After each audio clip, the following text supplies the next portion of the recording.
سلام دوستان گرامی، امیدوار هستم که دارای صحت و عافیت بوده باشین. هدف موضوع امروز ما قوه و تاثیر آن بر حرکت اجسام می باشد.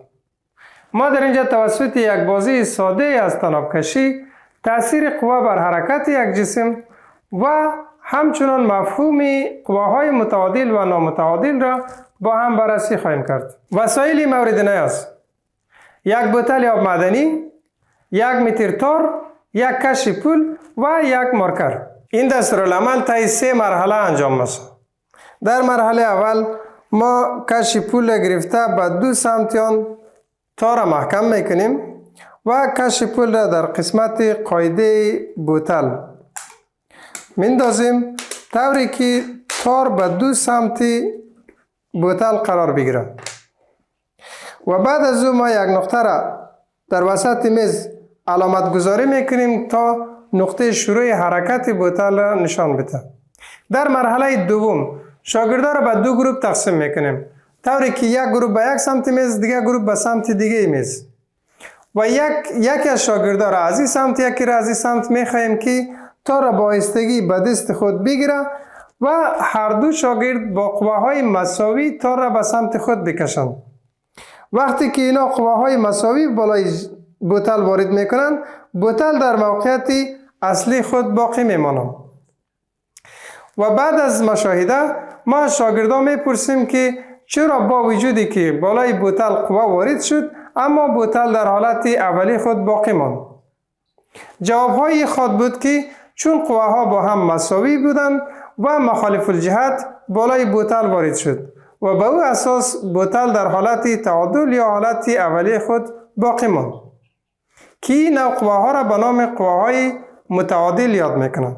هرگاه 2 قوه بالای یک جسم وارد شود با جهت مخالف و مقدار مساوی و جسم حالت سکون یا حالت تعادل خود حفظ کنه، این نوع قوه ها را میگه قوه های متعادل. در مرحله سوم ما از یکی از شاگردان میخواهیم که قوه بیشتری را بالای بوتل وارد بکنه. مثلا از گروه اول قوه بیشتری را وارد میکنه، بوتل به سمت کسی که قوه بیشتری را وارد کرده حرکت میکنه. بعد از مشاهده ما شاگردان میپرسیم که چرا بوتل به سمت فردی که قوه بیشتر وارد کرد حرکت کرد. جوابهای خود بود که چون هر قدری که مقدار قوه بیشتر شود به همان اندازه تاثیر آن بالای جسم بیشتر شده و جسم را از حالت تعادل خارج میسازه و او قوه‌ای که باعث برهم زدن تعادل یک جسم شود اون نوع قوه ها را به نام قوه های نامتعادل یا نابرابر یاد میکنند.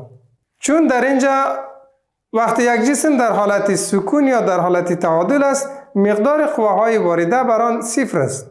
وقتی قوه بیشتر از حالت تعادل به آن وارد شود او قوه است که جسم به سمت خود میکشانه یا به جهت قوه به حرکت در میاره. و در نهایت ما موضوع دیگری که قوه باعثش تغییر شکل جسم میشه را بررسی میکنیم.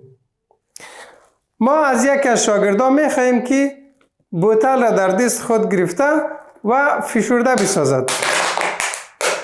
وقتی شاگرد بوتل را فشرده ساخت در اینجا ما میبینیم که قوه بر علاوه که باعث تغییر جهتی یک جسم شده و جسم را به حرکت میاره یا از حرکت باز میداره باعث تغییر شکل جسم هم میشه. یعنی بوتل را تانست از حالت استوانه‌ای به یک حالت به شکل تبدیل کنه. این در حقیقت قوه است، یعنی تاثیر قوه بالای یک جسم است. نتیجه گیری: ما بعد از این عملیه دریافتیم که قوه بر علاوه که بالای حرکت جسم تاثیر داره، توقف جسم و تغییر مسیر جسم شکل جسم را نیز تغییر میدهد. مفاهیم اساسی و علمی را که شاگردان از این فعالیت یاد میگیرند: 1. قوه عامل یا کمیت وکتوری است که باعث تغییر حرکت و یا شکل جسم میگردد. 2. اثر قوه: اثر قوه باعث شروع حرکت، توقف حرکت، تغییر جهت حرکت و یا تغییر شکل جسم شده میتونه. 3. قواهای متعادل.